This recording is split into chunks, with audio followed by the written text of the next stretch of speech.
Assalamualaikum warahmatullahi wabarakatuh. Nama saya Ririn. NIM saya N01250067.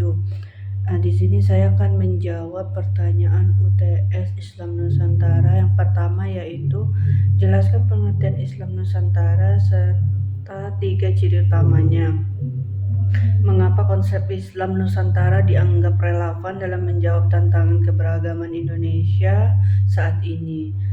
Islam Nusantara itu sendiri adalah konsep pemahaman dan praktik Islam yang berkembang di wilayah Kepulauan Nusantara yang bersifat inklusif, adaptif, dan berbasis tradisi lokal tanpa menghilangkan prinsip-prinsip ajaran Islam. Islam Nusantara menekankan penyebaran Islam yang damai, menghargai budaya setempat, dan menampilkan karakter Indonesia modern.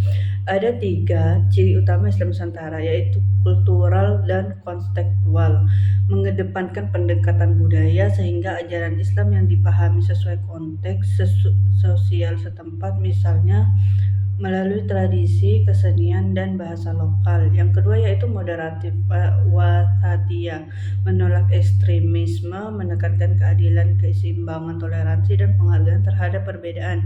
Yang ketiga yaitu inklusif dan damai, mengembangkan hubungan harmonis antar agama, antar kelompok, dan antar budaya melalui dialog dan musyawarah, bukan kekerasan. Relevansi Islam Nusantara dalam menghadapi tantangan keberagaman Indonesia, yaitu Indonesia terdiri dari ratusan suku, bahasa, dan agama, sehingga dibutuhkan model keberagaman yang fleksibel, tidak kaku, dan tidak eksklusif. Terus Islam Nusantara mampu meredam potensi konflik identitas sehingga ia mengintegrasikan ajaran Islam dengan keberagaman lokal. Di tengah meningkatkan polarisasi dan penyebaran ide-ide ekstrem, Islam Nusantara menawarkan pendekatan yang toleran dan menghargai pluralitas kunci stabilitas sosial di Indonesia.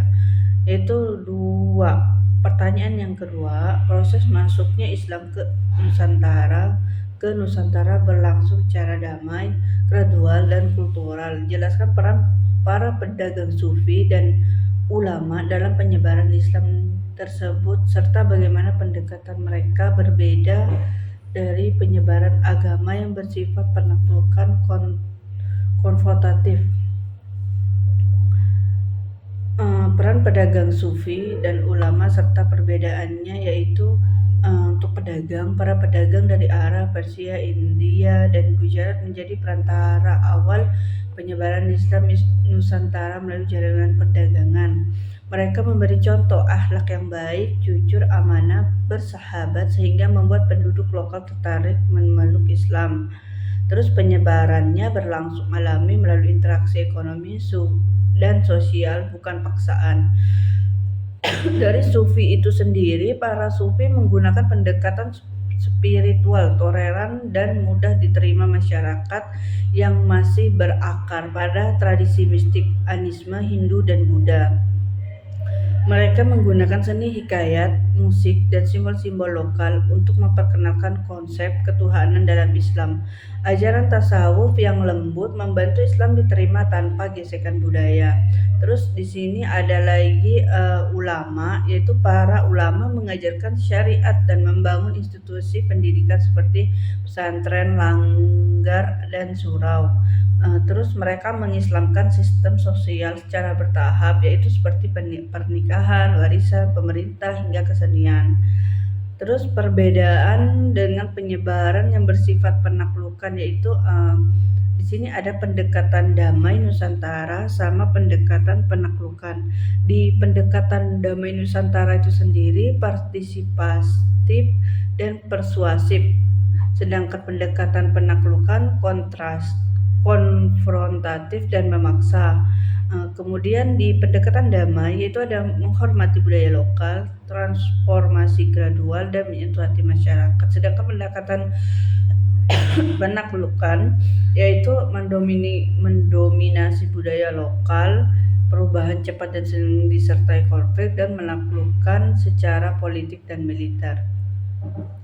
Soal nomor 3 yaitu jelaskan konsep akulturasi Islam dengan budaya lokal di Nusantara, kemudian berikan 3 contoh konkret misalnya dalam arsitektur masjid, tradisi keagamaan, kesenian atau bahasa yang menunjukkan bagaimana Islam dan budaya lokal saling memperkaya.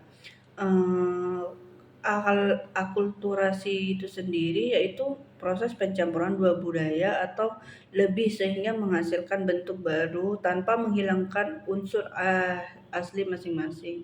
Dalam konteks Nusantara, Islam datang kemudian tidak menghapus budaya lokal tetapi menyelaraskan ajaran Islam dengan tradisi setempat.